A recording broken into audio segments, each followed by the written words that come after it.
আমার যে উম্মতের হৃদয়ে যাররা পরিমাণ ঈমান আছে, আমার একটা উম্মতকেও তুই জাহান্নামে ঢুকাতে পারবা না।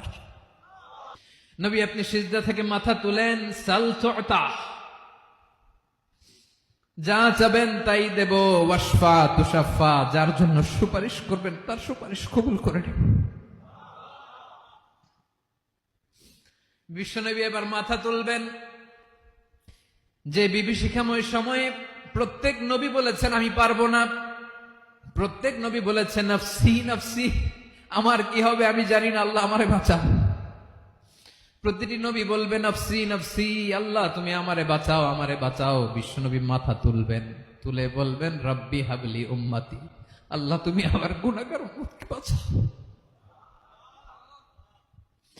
এই দুনিয়ার বুকে রব্বুল আলামিন সব নবীকে একটা করে দাওয়া মুস্তাজাবা দিয়েছেন, মানে যে দোয়া করলে কবুল হয়ে যায় সাথে সাথেই। দাও বিহা, দুনিয়ার সব নবীরা ওই দোয়াটা দুনিয়ায় করে ফেলেছে। সব নবীকে আল্লাহ একটা করে দোয়া দিয়েছেন, নবী দোয়া করলেই কবুল। সব নবীরা ওই দোয়া করে ফেলেছে দুনিয়াতে। বিশ্বনবী বলেন আমি করি নাই। ওয়া ইন্নী আখতাবিউ দাওয়াতি শাফাআতান লি উম্মতি ইয়াউমাল কিয়ামাহ, আমার ওই স্পেশাল দোয়াটা আমি দুনিয়ার বুকে কঠিন বিপদে পড়েও কোনোদিন করি নাই। আমি আমার স্পেশাল দোয়াটা কিয়ামতের দিন আমার গুনাহগার উম্মতকে সুপারিশের জন্য রেখে দিয়েছি। আল্লাহ বলবেন নবীর ফারাসাক, মাথা তোলেন, আর কাটবেন না। বিশ্বনবী মাথা তুলবেন, আল্লাহ বলবেন সাল তুতা, আপনি যা চাবেন তাই দেব, ওয়াশফা তুশাফা, সুপারিশ করেন, সুপারিশ কবুল করব।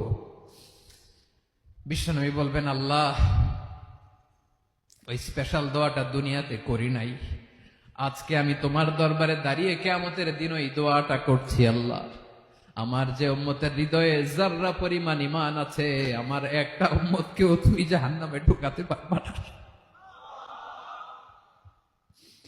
বিশ্বনবী পাগলের মতো একবার হাউজে কাউসারে যাবেন, একবার সিরাতে যাবেন, একবার পুলসিরাতের দিকে, একবার হাউজে কাউসারের দিকে, পাগলের মতো দৌড়াতে থাকবেন।